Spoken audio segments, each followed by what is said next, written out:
Comme tout le monde, je n'ai à mon service que 3 moyens d'évaluer l'existence humaine. L'étude de soi, la plus difficile et la plus dangereuse, mais aussi la plus féconde des méthodes. L'observation des hommes, qui s'arrangent le plus souvent pour nous cacher leurs secrets ou pour nous faire croire qu'ils en ont. Les livres, avec les erreurs particulières de perspective qui naissent entre leurs lignes. J'ai lu à peu près tout ce que nos historiens, nos poètes et même nos conteurs ont écrit, bien que ces derniers soient réputés frivoles, et je leur dois peut-être plus d'informations que je n'en ai recueillies dans les situations assez variées de ma propre vie. La lettre écrite m'a enseigné à écouter la voix humaine, tout comme les grandes attitudes immobiles des statues m'ont appris à apprécier les gestes. Par contre, et dans la suite, la vie m'a éclairci les livres. Mais ceux-ci mentent, et même les plus sincères. Les moins habiles, faute de mots et de phrases où ils la pourraient enfermer, retiennent de la vie une image plate et pauvre. Tels comme Lucain, l'alourdissent et l'encombrent d'une solennité qu'elle n'a pas. D'autres, au contraire, comme Pétrone, l'allègent, font d'elle une balle bondissante et creuse, facile à recevoir et à lancer dans un univers sans poids. Les poètes nous transportent dans un monde plus vaste ou plus beau, plus ardent ou plus doux que celui qui nous est donné, différent par là même et en pratique presque inhabitable. Les philosophes font subir à la réalité, pour pouvoir l'étudier pure, à peu près les mêmes transformations que le feu ou le pilon font subir au corps. Rien d'un être ou d'un fait, tel que nous l'avons connu, ne paraît subsister dans ces cristaux ou dans cette cendre.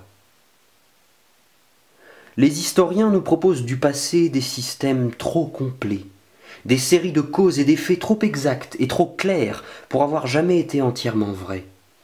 Ils réarrangent cette docile matière morte, et je sais que même à Plutarque échappera toujours Alexandre.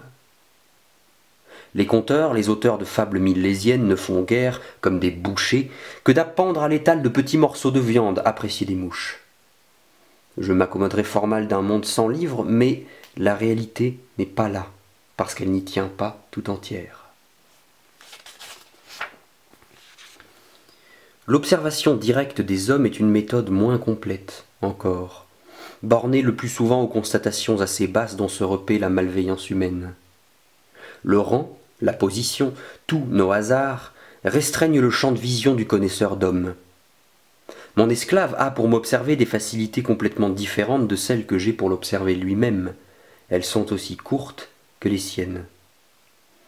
Le vieil Euphorion me présente depuis 20 ans mon flacon d'huile et mon éponge, mais ma connaissance de lui s'arrête à son service, et celle qu'il a de moi à mon bain, et toute tentative pour s'informer davantage fait vite, à l'empereur comme à l'esclave, l'effet d'une indiscrétion. Presque tout ce que nous savons d'autrui est de seconde main. Si par hasard un homme se confesse, il plaide sa cause, son apologie est toute prête. Si nous l'observons, il n'est pas seul. On m'a reproché d'aimer à lire les rapports de la police de Rome. J'y découvre sans cesse des sujets de surprise, amis ou suspects, inconnus ou familiers. Ces gens m'étonnent. Leurs folies servent d'excuse aux miennes. Je ne me lasse pas de comparer l'homme habillé à l'homme nu. Mais ces rapports si naïvement circonstanciés s'ajoutent à la pile de mes dossiers sans m'aider le moins du monde à rendre le verdict final. Que ce magistrat d'apparence austère ait commis un crime ne me permet nullement de le mieux connaître. Je suis désormais en présence de 2 phénomènes au lieu d'un, l'apparence du magistrat et son crime.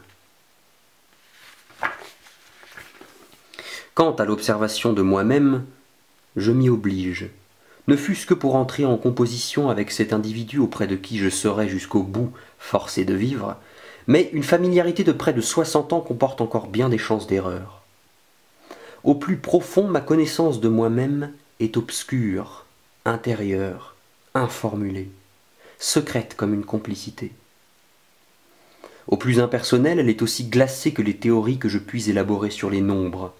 J'emploie ce que j'ai d'intelligence à voir de loin et de plus haut ma vie, qui devient alors la vie d'un autre. Mais ces 2 procédés de connaissance sont difficiles et demandent l'un une descente en soi, l'autre une sortie hors de soi-même.